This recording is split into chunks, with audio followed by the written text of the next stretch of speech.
Hello, everyone, and welcome to ScrivTalk. I am Leanna George, co-owner of Scrivenings Press, a small and user-friendly Christian fiction publisher.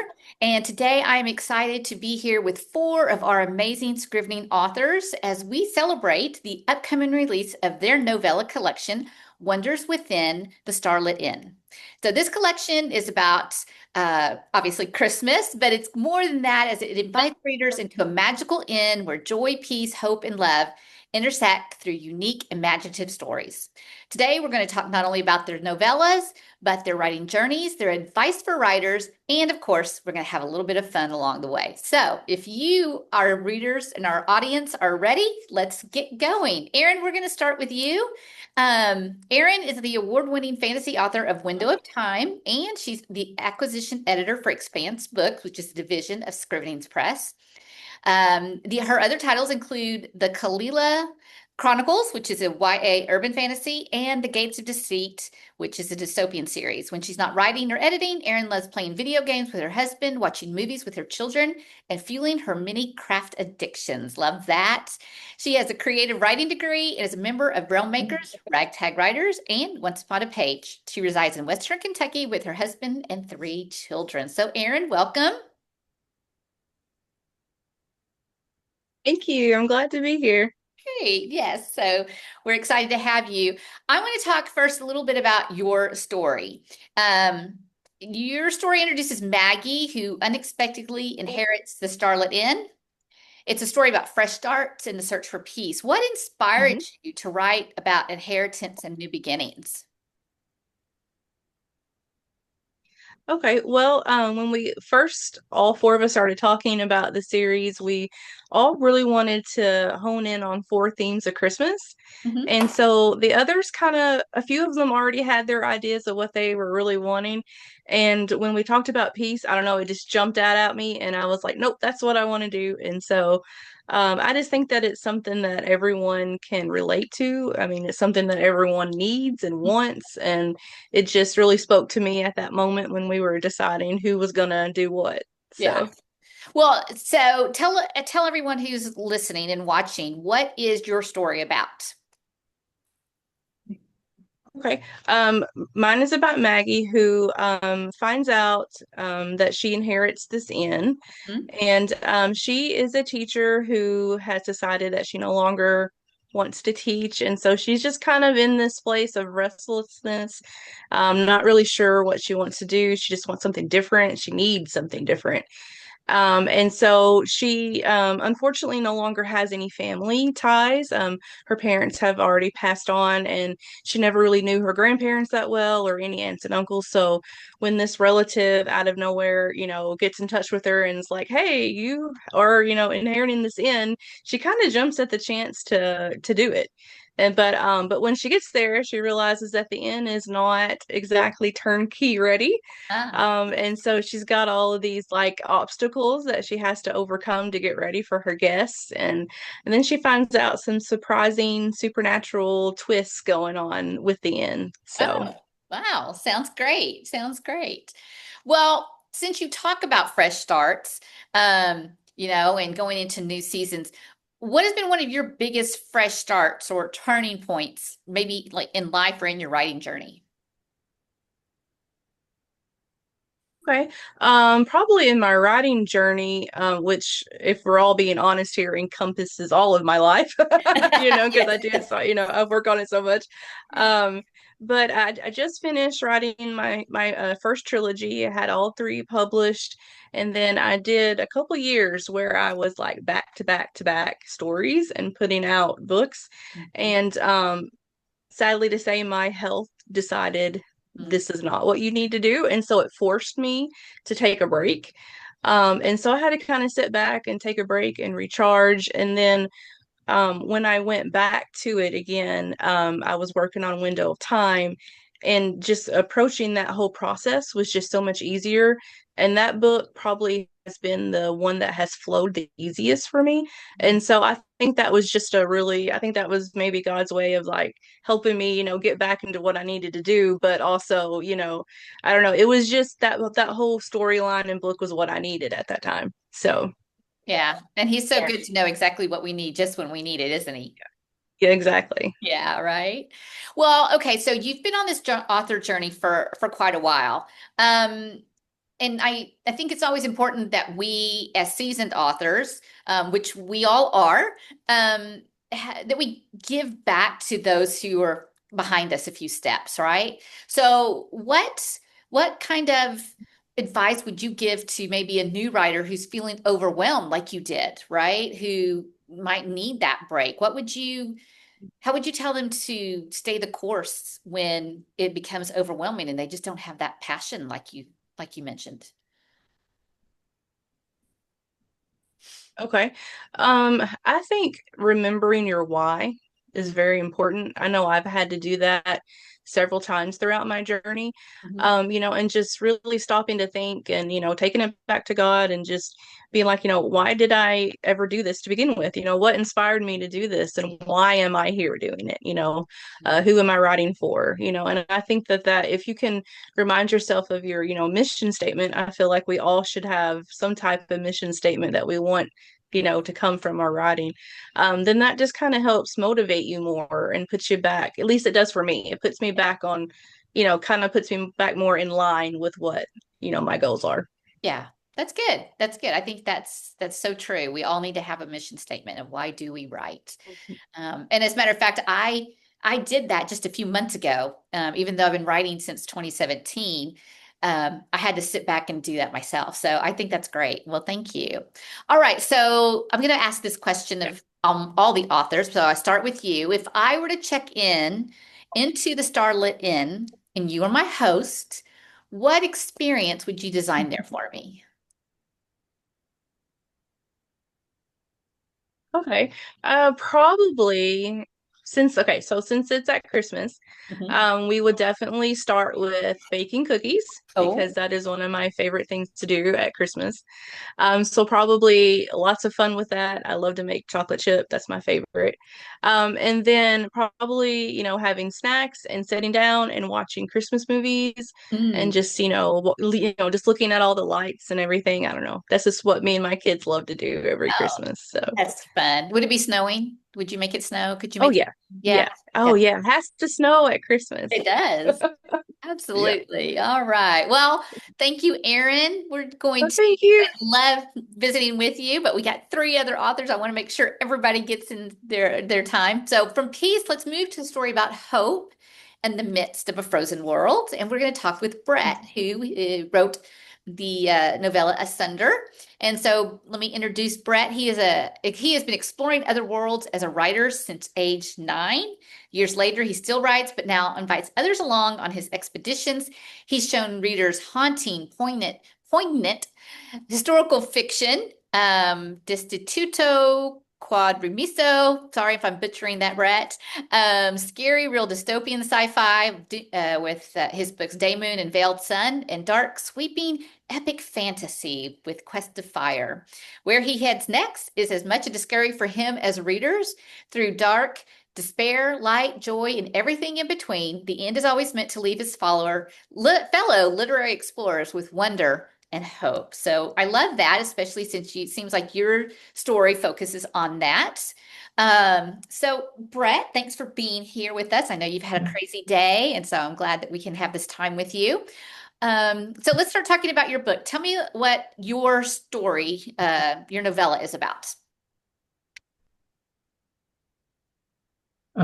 Yeah, so it features a couple that's basically at their wits' end with each other. They're ready to throw in the towel and give up on their marriage. And they were on a trip that was supposed to be like their last chance to rekindle the romance between them. And they give up before they've even like made it halfway into the trip. Mm. And they pull over and they're just going to spend the night at this inn. Next morning, they're done. They go their separate ways.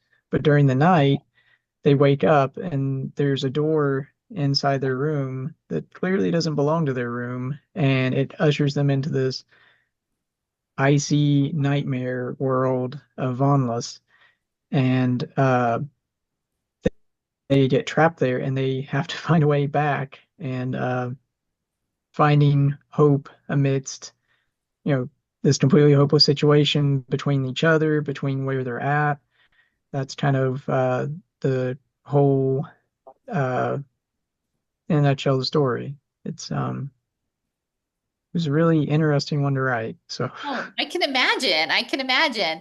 So, I'm hoping it wasn't personal. I hope everything is good with you no, and your no, wife. that's the other fun thing about writing a story like this is my wife is wonderful, and I was fortunate to have parents who showed me, how how to love a spouse for better or worse for their entire life. So Oh, that's beautiful. That's uh, beautiful. I did draw on those few instances where there have been strife and conflict, but for the most part, no, it's a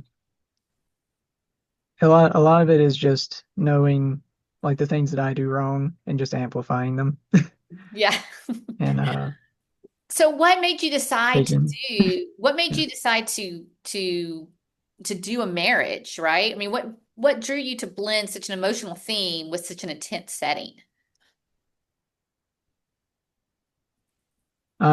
Well, I think they are pictures of each other, right? So there's this marriage that's like reached the point where there's just no hope, where they can't even see what life used to look like between each other, what they used to see in the other person. That's what this ice world is like. There's a scene where uh James, the male protagonist, gets to see what Vonless looked like before this terrible cataclysm happened to it. And it's this beautiful, picturesque world, and you know, it's kind of like a parallel, right? Like, Yeah. as they're exploring this world, they're starting to see like and not see at the same time Yeah. the like undercurrents of what's happened in their marriage and happened with each other. And I think especially for a novella about hope, there's just something about like a barren, icy landscape that just kind of like crushes that, right? Just like completely eliminates that.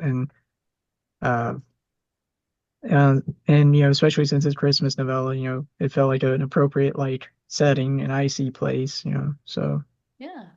It's got Hallmark written all over it, right? yeah. Yeah, yeah. So, I mean, obviously, writing these different themes, it surprises you sometimes, right? That this would pop up. Um, what's been the biggest surprise in your own writing journey so far? Honestly, that there are people out there who are willing to keep reading my crazy ideas and uh, have been along with me on the journey, and you know, the characters that they grow attached to, and um, it's always so rewarding whenever readers like pick up on like the heartbeat of a story, Mm, and every time that happens, I'm just floored by that. It's one of the most rewarding feelings and one of the most humbling feelings whenever somebody reads your story and they say, "Hey, I get it. I totally get where you were coming from, and thank you." yeah, That kind of thing. That's the biggest surprise for me is whenever that happens, because it's sometimes you live in your own head and you think, "Oh, what am I doing? I've been up till like 2 o'clock in the morning for like 3 days straight trying to work on the story. Why am I doing this?" And then somebody comes back and says something like that, and it's like, oh, that's why that's worth it now. yeah. That's really nice. That's really nice. So, have you ever tried writing anything other than speculative? My first novel was historical fiction. Oh yeah, I just read that, didn't It's yeah, Sorry. it's okay. It was set in ancient Rome, and the title's in Latin because it's about a Roman senator who was a Christian in secret, and his secret's betrayed during a time of persecution. And that one's all about forgiveness. It's like a meditation on Colossians 3:13. Cool. So yeah, that's where I got my start. That's where I really put my roots down. And I mean, all of my books are kind of a mixture of like mystery and of course the speculative elements, and then there's always a little bit of romance in them because I don't know, that just round life is just rounded out by how we relate to others, and you know everyone's searching for love. So That's No, they are, right? I mean, that's why everybody's so excited about Taylor Swift and Travis Kelce. It's because everybody wants that love. We want that happy ever after for yeah. somebody, for ourselves and for others. So, yeah. So, what advice would you give to somebody who's thinking about speculative writing? Either just basic advice or how to tackle those tough themes within the speculative genre. I would tell them to remember that there's always truth in fiction, or Mm, there can be truth in fiction, hmm right? And the way I always approach any story, but especially a speculative one, is that sometimes there's hard truths in life, and it's hard to face them head on. But if you can give somebody a story space where, like, for just a moment, you can make things look different on the surface, sometimes it's easier for people to confront things. It's Chesterton, right? Chesterton said that, you know, children know that there are dragons. What they need is someone to show them the dragons can be defeated. Mm, And that's kind of what I would advise anyone who wants to step into speculative spaces, definitely show them dragons, definitely show them all these kinds of things are that represent hard things. And just at the end, remember that uh, fiction should be escapism, it should be enjoyable, it should be fun, it should be an adventure. But at the end, make sure that that reader comes out of it with something that's better prepared them for the life that they needed to escape from for a yeah, little while. So I love that. I love that. that's how I've approached all of it. Oh, that's great. I love that. That's awesome. All right. So now it's your turn. If I were to check into the Starlit Inn, in one of your worlds, what kind of room, or maybe challenge would I find waiting for me? Well, that's the fun thing about this inn. It's there's a lot of there's like a subtle current there where we imply that this room, like this inn, maybe like divinely appointed for showing everybody what they need to face and finding the right fit just for them for whatever's in their life that they need help with. And it's kind of like whenever people go to Narnia, right? Like they find the adventure that they needed at that moment, Mm, and that makes them, that one step closer to who they need to become. And that's kind of how the end is working. And so it's whatever's going on in your life right now that you need. Uh, Hopefully, it's not an ice world that's on the verge of destruction, but yeah, me too. Oh, well, that's great. Thanks so much, Brett, for sharing. All right, so let's step into the stars with Dawn's story of time, grief, and joy. Welcome, Dawn. I'm so glad you're here. Let me Yeah. tell the folks a little bit about you. Dawn Ford writes fantastical YA stories with a fairy tale flair. Author of the Firebird series, her book, The Girl with the Stars in Her Eyes, which is a beautiful cover. If you haven't seen it, go find it. It won the 2016 ACFW Genesis Award, which is a huge deal, y'all. It's a big deal. So, congratulations. But Dawn loves thrift shopping, doing crafty things, and spending time in the country. She believes in that magic can be found anywhere. So, that's awesome, Dawn. So Thank you. let's talk a little bit about your novella. Your story takes us from a Mars space station through a hidden portal back to Earth. Woo! Love that. It deals with grief, but also the rediscovery of joy. How did you find the balance between heartbreak and hope in your story? Well, I hope I did. That was the challenge. I can write all kinds of different problems into my characters' lives. Trying to get the joy brought back was it's always the challenge to try to bring the happy ending into the story. So you just look at real life and examples throughout history, and I use that as inspiration as well. Yeah. Okay, so I kind of skipped the part about telling me about your story. So Okay. back up and tell me, what is your story about? Well, my story is about Venus. She was born on Mars. There was a tragic event on Earth several years before she was hatched on Mars, and she was just brought into existence there. I don't really get into the reason why or how she was brought into existence, but she was found by one of the maintenance men on the colony, and then he kept her safe, but she had to be in hiding, of course, because um, space is a different world than what Earth is. And of course, after the tragic pathogen that went through Earth, it's a little bit meaner up in space. So, but she's stayed hidden. He's kept her hidden this whole entire time. And that's kind of where the story begins is there's a tragedy and she's on the run. Oh, okay. Sounds very intriguing. Very intriguing. Um, so what brought you to write this aspect of a story? Well, when we were brainstorming, I actually had something else in mind.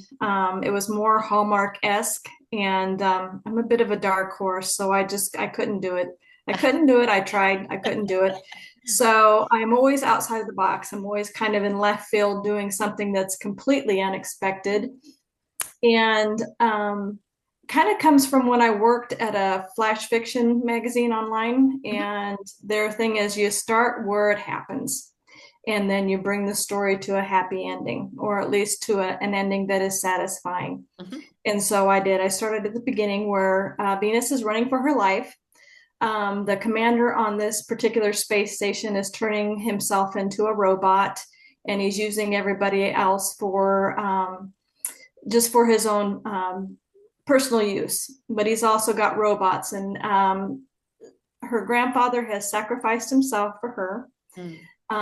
She's been found, and so he actually gets floated at the beginning of the story. We don't actually see that, but he's floated, and she's running for her life. Her father or grandfather in real life or in his life before Mars was exceptional. He was brilliant.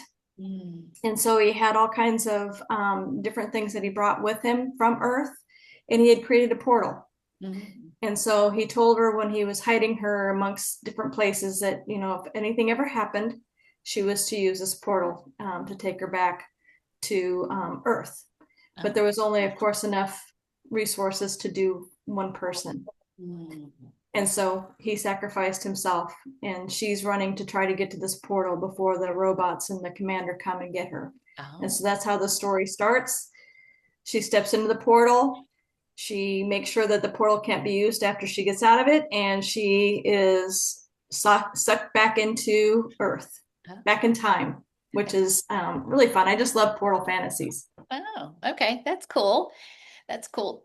Okay, so I have all sorts of questions, but I don't want to ruin it for our readers. So I'm just gonna go read it myself and enjoy it.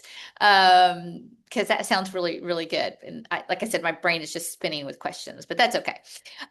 All good, all good. Because I'm like, oh, what happened here? And then what happened there? And so yeah, they're all good for all of your stories. They're all good. So you have to have quite the imagination and quite the out of the box personality, like you mentioned. So, do you have any fun or quirky writing habits that help you when you're creating these kinds of stories, these fantasy, far off in another galaxy kind of way? Yeah, I have to kind of create an ambiance to kind of get myself into the different scenarios that I want to create for certain days. So I have a wide array of candles. So according to what I want to do, I have different candles that give me a different mood.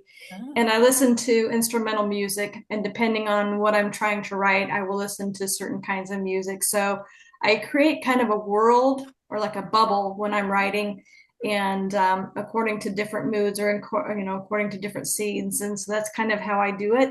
I know I'm a little odd, but that's how it works for me.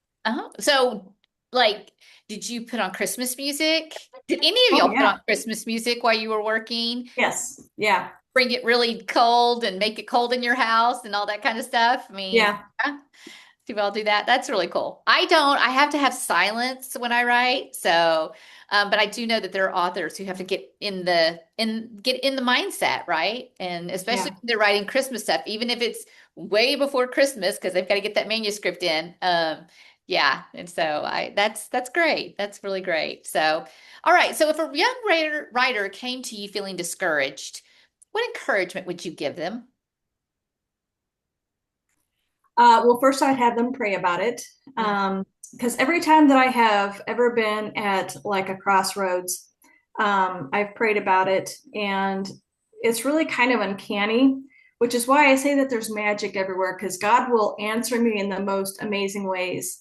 He'll put something in my path, or he'll, just bring something to recognition, to let me know that this is where, he wants me to be. And just trust in that process, trust in the fact that God has started a good work in you and that he will finish that good work. And trusting in that and believing in that, because sometimes we don't always believe in ourselves. Sometimes we have kind of an imposter syndrome going on, or we just don't think that we're as good as what we may actually be. But God is always there. He's always rooting us on, and he will continue to work through and get you where you need to be. Oh, that's such good advice. Such good advice, not just for young writers, but for new and old writers too. Not that I'm saying any of y'all are old, it's just me. No, so don't take it personally. So if I were to check into the Starlit Inn, Dawn, during your story, what kind of surprise would I encounter there? You would have all kinds of things falling out of thin air and into the room. Oh, Just okay. very strange things, Uh-huh. unexpected. Yeah.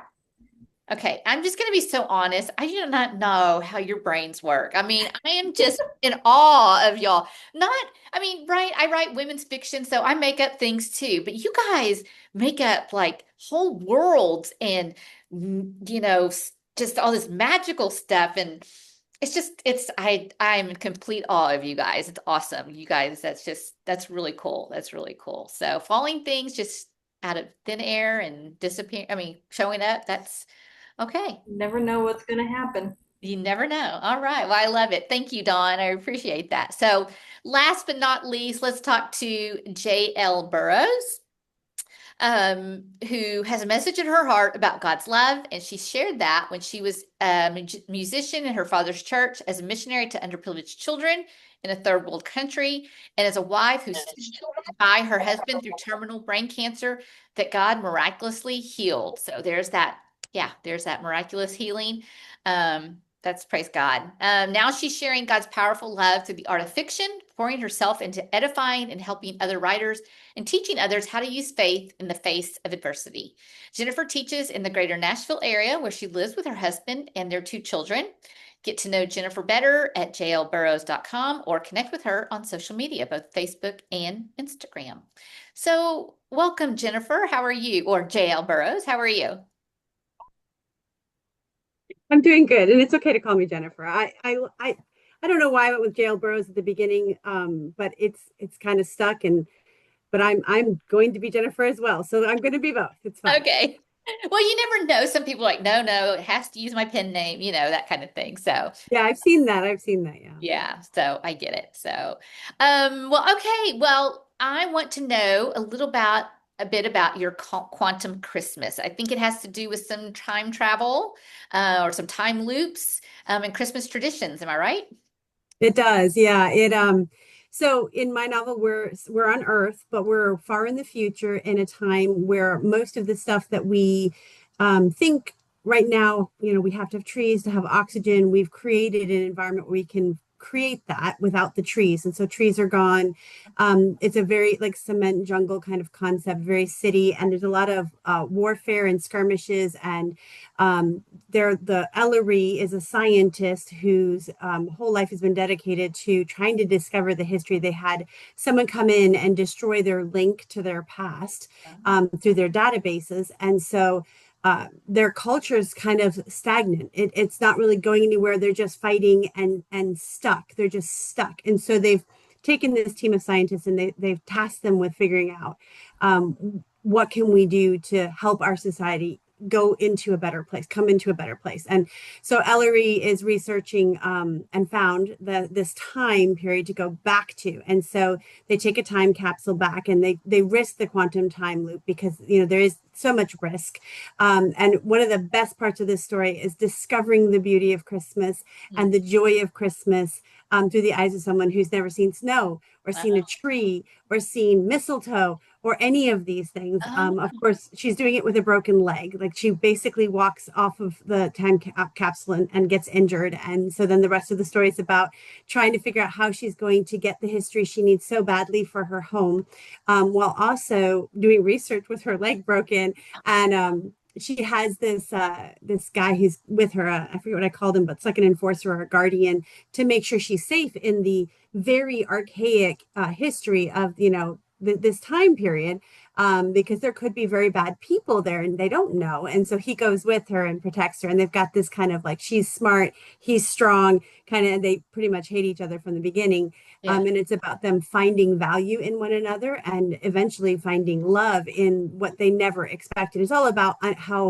how God takes things. Like, we think we can expect something. We think we know what's coming. We think we know what we're going to do. She's a very put together, very intelligent woman who thinks she knows things. And, God says, lean not on your own understanding. And so it's a series of lessons of learning that no matter how smart you are, God's beautiful promises for our lives is always going to be a surprise. I love that. I love that. Well, I think it's so cool that you combine quantum science, time travel, and Christmas traditions. I mean, that's a really creative combination there. So where did you do you have a background in quantum science, or where did the idea spark from? How did you manage to fit all of those three things together? My students would be laughing right now because they know I'm not really into science or math, which is required for any form of quantum anything. So I really love watching movies and TV. And so a lot of the quantum time loop concept came from some TV that I was watching. And so that really brought that aspect in. And we were writing a Christmas story. This is my first Christmas story ever, and I'm addicted. It was so much fun. I have never ever played around with it. A lot of my stories are either set way in the future or they're set in like really dark times. And so just having that blend was really, it poured a lot of joy and hope and all these different things into the story, where normally I would write maybe kind of like Dawn, a little darker, a little more rough and tough. And this story didn't have that. There was a lot of comedy, and I had a lot of fun trying to have these people discover what a tree is, or what a bird is, or what the snow. I mean, it was fun. My readers have said that they laughed out loud, like that, like, what's going on? Why are you being funny? Like, that's what's happening right now. You, yeah. So it was really fun to put those two together. And so like, I'm kind of addicted now to pairing like unlike things and seeing what happens. Right. Yeah, it's great. It's great. And I think that really makes the story richer too. So yeah, that's awesome. Okay. So, you're discovering things, and I'm sure you've had your ups and downs as a writer, right? You're discovering that, you got to do a lot of research, or you got to know things like quantum science and math, and which can make the writing journey a little bit difficult. Can you share with our listeners and watchers here a moment when you almost gave up writing and what pulled you through? So, I think when you first start out as an author and you start to put your work out there the first time, it's a real challenge. It can be very disheartening when you take this thing that you think that you have done an excellent job of to discover, in fact, you are just one step closer to the next step. And it's not really, I've arrived. And so when I first wrote my very first book, I never shared with anybody. My second book was a memoir about my journey with my husband's cancer. It has never seen the light of day. But I did share it with my aunt, who was like, you need to learn how to do introductory clauses. And I was devastated. I burst into tears on the side of the road. I mean, it was just, I can't do this. I'm an English teacher. I know these things. But, I always tell kids now that I've gone through the learning journey of this, I said, listen, knowing something and being good at applying it are not the same skill. There's completely different skill sets. And so I went on this journey of having to really learn who I am as an author. What does my voice sound like? What does it look like? How do I deal with feedback? How do I take feedback without it crushing me? And just, I think going through that, I don't know that I wanted to give up on writing, but I certainly considered giving up on sharing it with other people. And I think that's really, it's a huge hurdle, I think, for a lot of writers as they go into the feedback loop and receive that critique that's meant in a good heart, but hurts still. Like, it doesn't matter how loving the feedback is, it hurts. And you have to find a way to understand it and to manage it. I'll remember my dad, he just recently passed this last December, but when he looked at that memoir, he goes, "Why are you talking about your kids?" And I was like, "It's a memoir, Dad. My kids are a part of my life." But what he was really trying to say, and this is the like aha moment for me, was he didn't have the words to explain that this felt like I was off topic. He didn't have the right words. So I've learned from that experience that when people give you feedback, you have to find the truth in it. Like, something moved them to say something, and they maybe didn't say it the way that you wanted to hear it or give you the solution you like, or maybe even it hurt, but it was enough for them to take action on your behalf. So I try to honor that and say, okay, how can I adjust to use whatever God has given me through this person's voice? Because, there's an unbelievable amount of things that God works for us to be drawn together at any point in time, to just happen to meet somebody, to have somebody in your life. That's like my aunt's an English teacher, which is why I sent it to her. And I just think, we've got to treasure those moments where someone's taking the time to say, hey, this didn't work for me, and to investigate why. Yeah. Yeah. That's good. That's really good advice. And I'm glad you didn't give up, because we are all the better for it. So thank you. And I get it, because I remember when I decided, okay, I'm going to try this whole fiction thing out. It was probably 2011, because we'd been living overseas, and I came home and I was like, okay, I got to figure out what I'm going to do for my life now, because I've been doing for my kids, my husband, and my family, and I wanted to find something for me. So I thought, I'm going to try this writing out, right? And I went to a class. It was how to write stories. I can't remember what it was called. And I didn't realize it was a workshop class, where you go the story and everybody workshops it and tells you everything. I thought it was going to be a class where they tell you how to write stories. And so when I put myself out there, I got obliterated. And I mean, I got butchered one side down the other. And I remember just bawling in the car and on the drive home. And I took all, because you get all of their feedback. I took all of that and I put it in a drawer, and I didn't write again for 5 years. Didn't even try. So it can be very, very hard to get that feedback. And looking back now, I can go, oh, okay, I see what they were trying to say. I see where I made my mistakes. So, but it can be very tempting to give up. And I love that you, as an English teacher, get to put this truth into your students' lives. So what is one piece of advice you'd give them about trusting themselves, and their gifts and their talents and even their voice?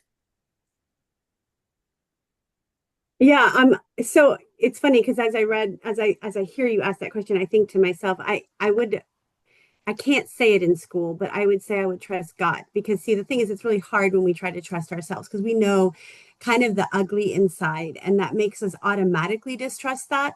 But what we can trust is that what God is doing in us, what the work he has started in us, he is going to bring to a finish.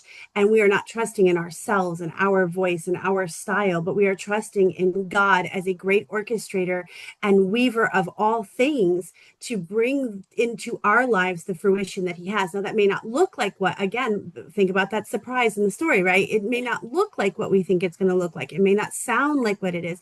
Growth hurts. I always tell students, if you leave school tired, you've grown. It should be exhausting, because you are building neural pathways. And I said, as we grow and as we change, it is a difficult journey, and it is okay to do hard things and to allow hard things to hurt a little bit. Hurt is not a bad thing. You think about, God talks about the refiner's fire.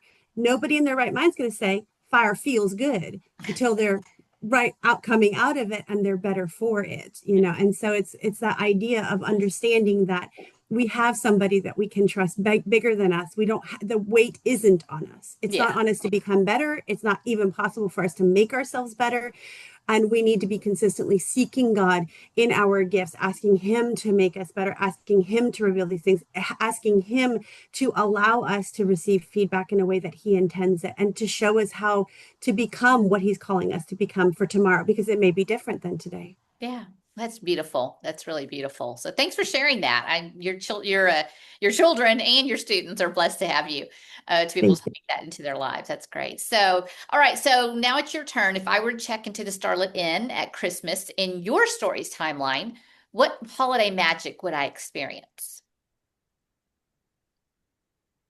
So it would be all the traditional things. I mean, that was one of the beautiful things that I enjoyed about this story, was just coming up with all the things that we all just love about Christmas. There was the mistletoe scene, and there was the warm fireplace, and there's the hot cocoa and cookies, and there's just all the cozy moments that Christmas brings to us, that we all just kind of curl up around and say, okay, this is my chance to just enjoy life. Yeah. That's great. That's great. Well, thank you guys so much for sharing about your stories. I am so excited to read it when it comes out on September 23rd. Is that right? Please tell me I'm right. Somebody? September 9th. September 9th. I'm so sorry. Y'all, I'm trying to talk to so many authors and keep all their dates in my head. And yeah, so thank you for correcting me on that. Yeah, it is September 9th. It will come out. I always tell my students we're word people, not number people. That's right. Thank you. Definitely that.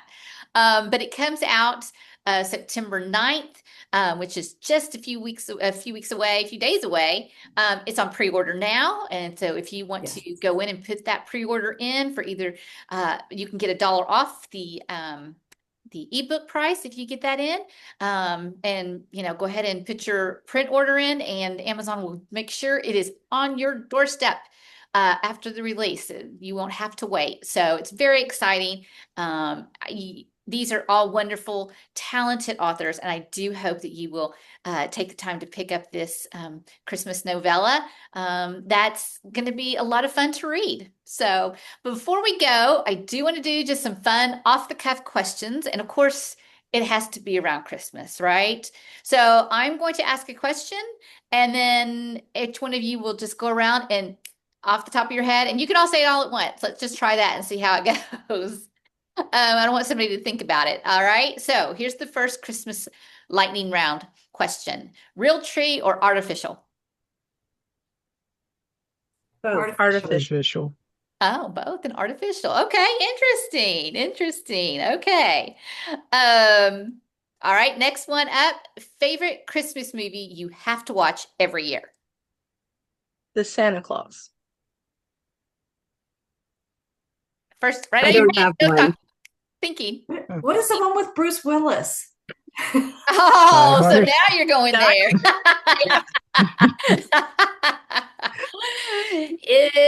Is Die Hard a Christmas movie? Yes, you've uncanned a can of worms there, Dawn. Maybe Polar Express. I think Polar Express. Yeah. Brett, what about you? Every year, my dad insists that we watch the George C. Scott version of A Christmas Carol. Oh, okay, cool. I love that. I love that tradition. All right, hot cocoa or eggnog? Okay. Hot cocoa. Eggnog. Eggnog. I'm an eggnog girl. Yeah. Okay, so open presents Christmas Eve or Christmas morning? Morning. Both? Eve. Christmas Day. Erin, I love your answer. Both. I don't have kids anymore.